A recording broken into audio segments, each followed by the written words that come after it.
Hello, I'm Sophie Dyer, Counsellor Trade Policy at the British Embassy in Tokyo.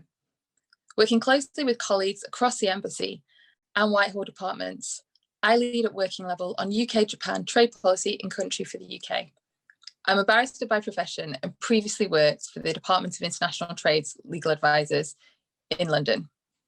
In this podcast, and together with my colleague Marie-Claire Joyce, we will provide you with a brief overview of what SEPA is, followed by an explanation of how the UK government, both the Post in Japan and across the UK, will use SEPA to work with Japan and business to maximise benefits to the UK-Japan trade and investment relationship.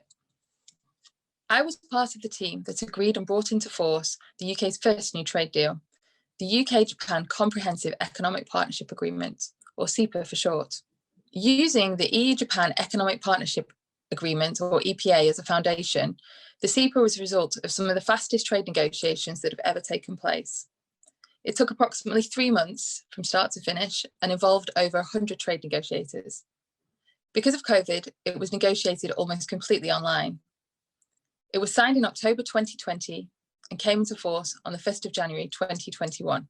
Marie-Claire will go into more detail on the specific benefits of SEPA to the UK and business. However, in almost all areas, it replicates the comprehensive preferences Japan gave to the EU, and in some important areas, it goes significantly further. This is particularly true in relation to digital and e-commerce provisions. In addition, SEPA has a brand new chapter on women's economic empowerment, demonstrating the UK's commitment to making trade work for everyone. To ensure that SEPA is properly implemented, its preferences are fully utilised, and the agreement evolves alongside the deepening of the UK-Japan trade and investment relationship, we retained, and in some areas enhanced, the EU-Japan EPA government committee and working group structures. These structures are not just there to provide a forum for raising implementation issues, but also to provide opportunities for us to cooperate even further on important trade issues. For example, to reduce barriers in trade and services. We look forward to continuing to work with business to make sure that we maximise results from these now bespoke UK-Japan dialogues. SEPA is also an important stepping stone towards potential UK accession to the Comprehensive Agreement for Trans-Pacific Partnership, or CPTPP for short. In addition to providing new opportunities for UK business in the short term, CPTPP membership will place the UK at the centre of future international trade opportunities in one of the fastest growing regions in the world. Hello, I'm Marie-Claire Joyce, Head of Trade at DIT Japan. And I'm sitting here at the British Embassy in Tokyo. Japan has been a strong focus throughout my career. I first came to Japan in the late 1990s to help to promote UK electronics components. And then I came back in 2012 to work on the EU-Japan deal. And now I'm back again to promote the UK-Japan trade deal, or the Comprehensive Economic Partnership Agreement, known as the SEPA. As I'm sure you will know, Japan is a large, stable and advanced economy. It's often been called a difficult market for exporters. English is not universally spoken here, and Japan has its own way of doing things and a large domestic market to look to first. But it's not an impossible market.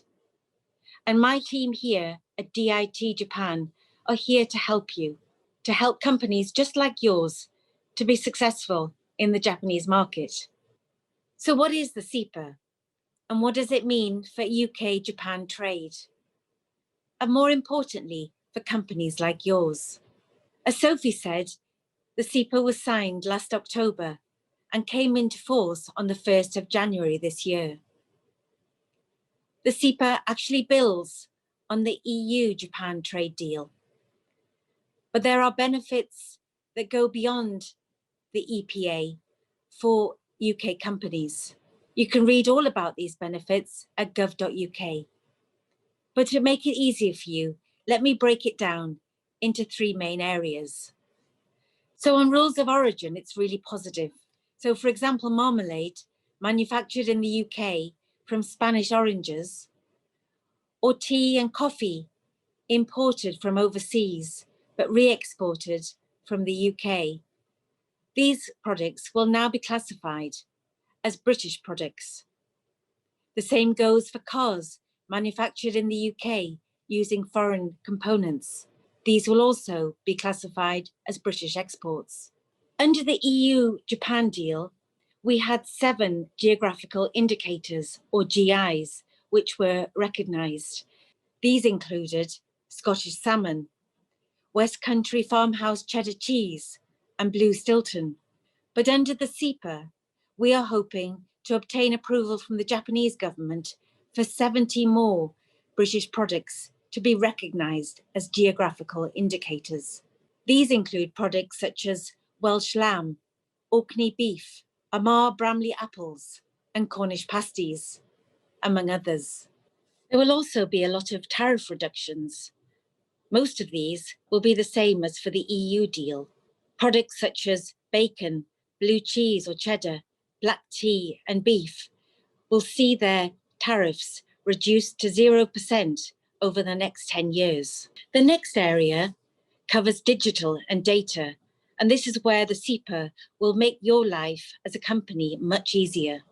There'll be much better protection for IPAs, and the costs of entry and operating in Japan or expanding a business that's already located in Japan will be reduced.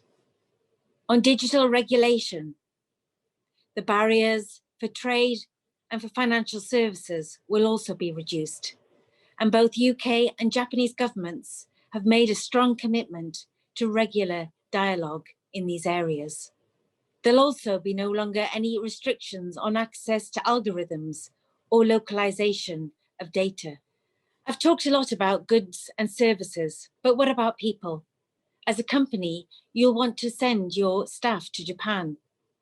It'll be much easier to apply for work visas, and your staff will be able to be accompanied by their partners and dependents. If you'd like to know more about the things that I've talked about, you can go to the gov.uk website to find more details. If you'd like support and help exporting your products and services to Japan, you can contact us at exporttojapan.co.uk. In these challenging circumstances that we all live in at the moment, you might not be able to jump on a plane and come to Japan, but we can help you to build a plan to export to Japan.